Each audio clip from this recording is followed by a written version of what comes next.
everyone. I am really excited about this call. I'm here with my co-founder, Jim Dethmer, who many of you all know. And I'm also here with Erica Schreiber. And Erica is a key person here at the Conscious Leadership Group. She is involved both in the co-designing of what we're up to in the world with Jim and I. And she's also someone who is a genius in helping people really get aligned with what is their calling. And we want to talk to you more about the difference between a calling and a career and a job. And so I thought maybe, Jim, you might start us out in defining the differences between those three things. Yeah, sure. Hi, Diana. Hi. And hi, Erica. So fun to have you here. So good to be here. Yeah, so when you think about it, in my world, a job is just what we do to make money, to put a roof over our head, clothes on our back, and food in our stomach. And jobs have been going on as long as people have been on the planet. It's just what I'm doing in exchange for getting those things given to me. The key to a job is I want to optimize financial return on energy invested. So one of our kids, for example, is a performance artist and an actor and creates in the world. And over the course of his life, he's had jobs, often as a waiter. And when you have a job doing what he's doing, you want to get a job in a restaurant where you can make as much money as possible. It's not his career, it's not his calling, he's just making money to live life. And then at some point, people often move beyond having a job. It's actually an incredible privilege to move beyond having a job. And then you end up with a career. And you go to school, you get trained, you get certifications, you get a job that has a career path, and maybe you have a career coach. And here you're wanting to grow and develop and expand and develop competencies and skills and abilities and so on and so forth. Most people have a career. And then we believe there's something actually different from that called a calling. And a calling is actually an ancient spiritual tradition, the idea that the divine or God or love would have something that it wants to do in, as, and through you in the world. So at the Conscious Leadership Group, we distinguish between a career, which can be very much a by-me experience of creativity in the world, to a calling, which is much more of a listening or through-me experience. Because in this great noble tradition, the idea was that we would listen and we would get a download from the universe around what it is that the universe wants to do in, as, and through us in the world. It's a surrender practice, and it's really, in our experience, delightful and fun and magnificent. It's kind of answering the question, where do my gifts and passion and purpose meet the world at its deepest needs, such that something kind of explodes forward into the world. So big difference between whether you have a job, a career, or a calling. Right, and so it's interesting, right? So many people say that's what they want. Like they want, I want to be living my purpose. I want to be answering a calling. I want to do work that's really meaningful. And so people, even at a very young age, even at the beginning of their career, will often have that type of idealism. But the trick, right, is really finding what that is and living into it. And so since this is where I put my focus for my own life, that's been my own path. Because, since I was a little girl, that was for me what was most exciting of, where meaning lied and how what I was doing in the world matched up with what felt most important internally. And so, of course, I had my own path to getting to the place where it really lined up for me. And I notice in working with other people that we get so good at our jobs and we get brilliant at our careers that at a certain point, that kind of youthful idealism kind of drops away and people forget that they were looking for something. And it kind of hits this tipping point, this moment where the career just doesn't, there's that sense of, okay, I want meaning again, or there's some where it's just no longer satisfying. I find that the career can be really, it's the chase of it and the excitement of it and being so well used is so exciting that it can last for who knows, sometimes it lasts for a lifetime, but often people get to a point where it's just it's not enough anymore. And so that's kind of when I notice people kind of pick up that, the kind of hunger or curiosity about what calling is. Yeah, it's often that sense of everything is great. Like my career is great, but there's something missing and I don't know how to articulate it. But something's not fulfilling me in the same way anymore. And often it is because the pursuit or the chase is over with, the getting there has been gotten. And so then there's this longing for something that's even more creatively engaging. Right.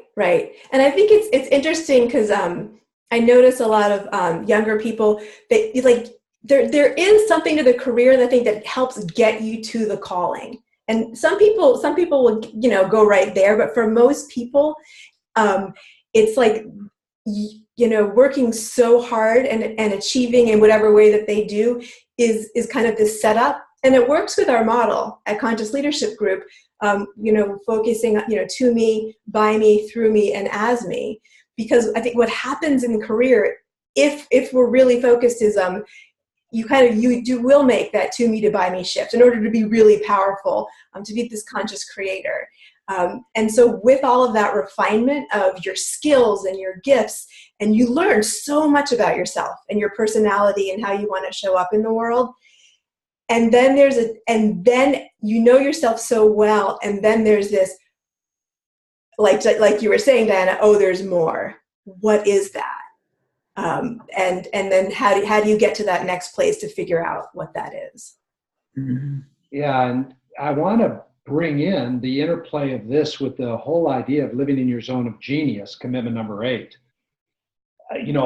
When people read our book, one of the commitments they get really interested in really fast is this whole idea of living in your zone of genius as opposed to your zone of excellence or competence or incompetence.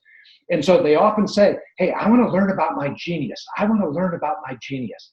And we like to say to people, now hold on just a minute, because it makes sense you want to learn about your genius. People love to learn about themselves, whether it's taking our favorite tool, the Enneagram, or the Myers-Briggs, or Strength Finders.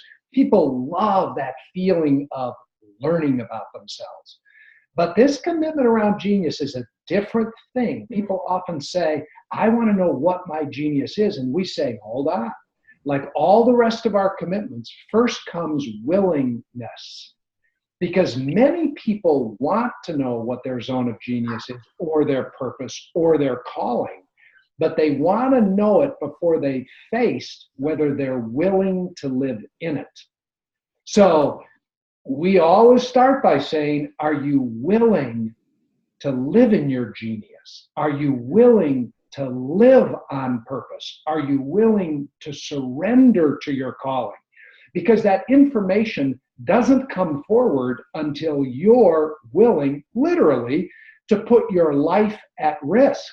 Right. Yeah. This is why we say, and of course we got this, we always say from Gay and Katie Hendricks and Gay's fabulous book, The Big Leap, unless you're willing to face all the reasons you stay in your zone of excellence or zone of competence, unless you're willing to face all that and take the courageous leap, that's why his book, The Big Leap, the courageous leap into your zone of genius, it can be a little like, narcissistic or even like mental masturbation. I just want to have this momentary satisfaction of knowing what my genius is, even though I'm not willing to live in it, or knowing what my purpose is, even though I'm not willing to be in devotion to it, or even the big game, knowing what my calling is, but I'm unwilling to surrender to it.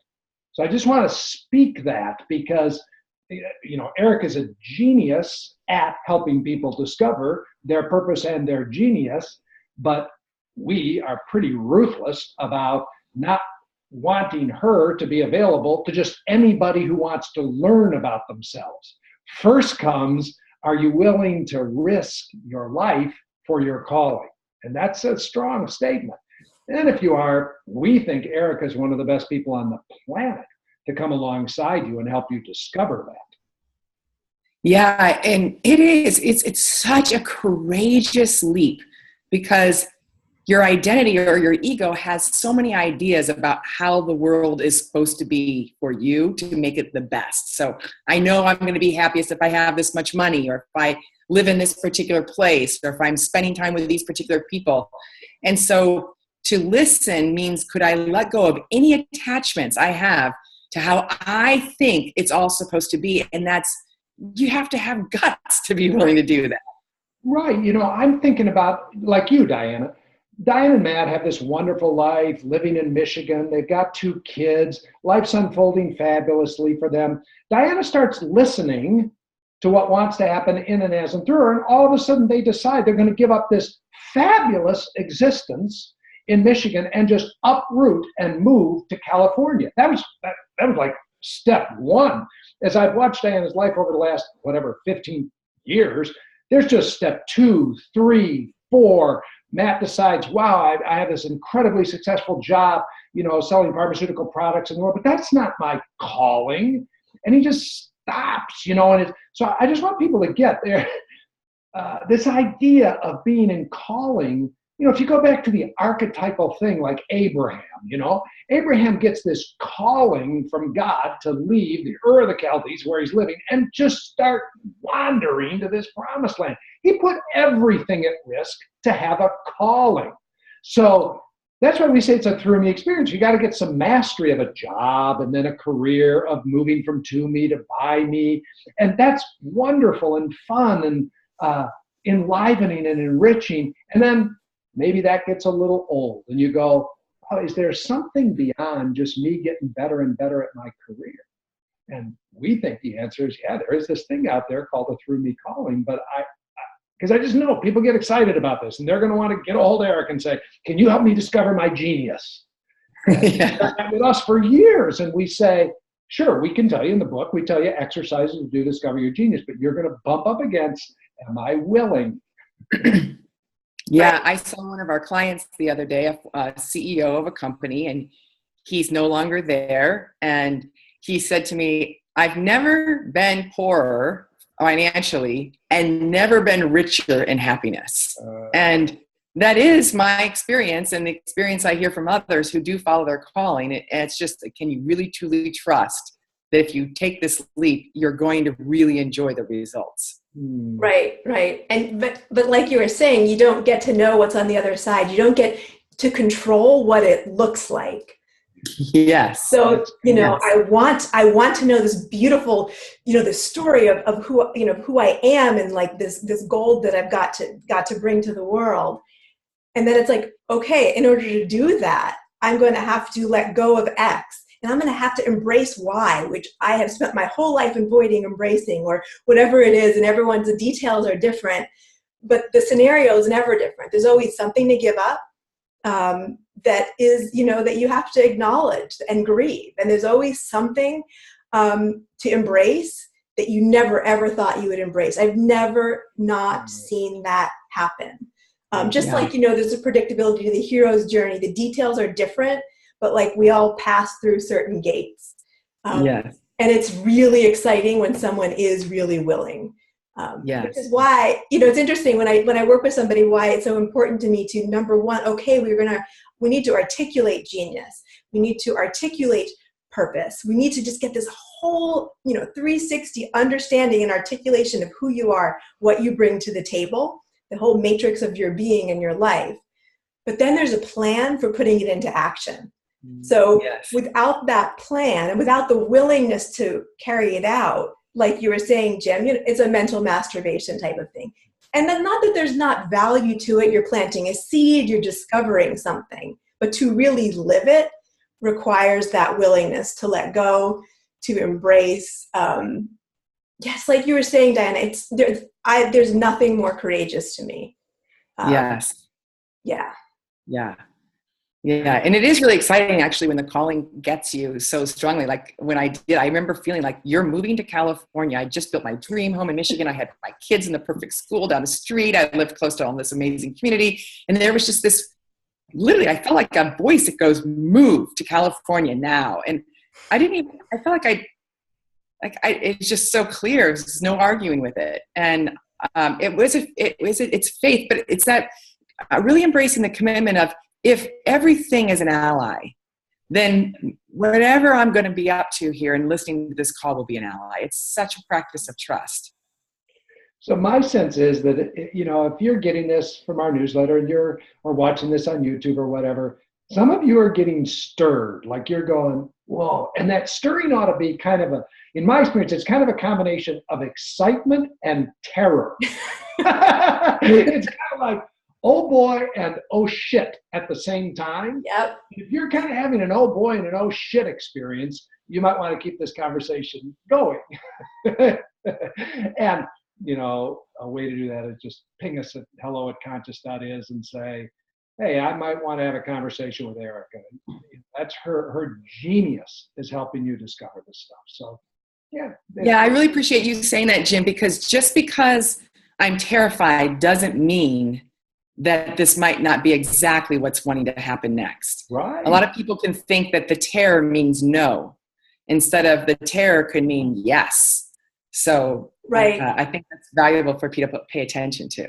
And that's interesting too, because part of the fun of this for me, and is that, we talk about, going from to me to by me, and we talk a lot about whole body yes, of what does it feel like, what does a yes feel like, what does a no feel like, and to me, in the through me space, when we're surrendering to calling or just surrendering to life in general, we really shift into this whole being yes. And so sometimes there is a terror. Yet it's like Diana is saying, but there's this voice underneath it saying, go to California, go to, and whatever it is for you, leave this situation, say yes to this offer. And yes, it scares the hell out of me right now. And something in me deep down is saying, go, take next step. Yeah. Yeah. And we all know what this feels like, because it's what we do, what we've done.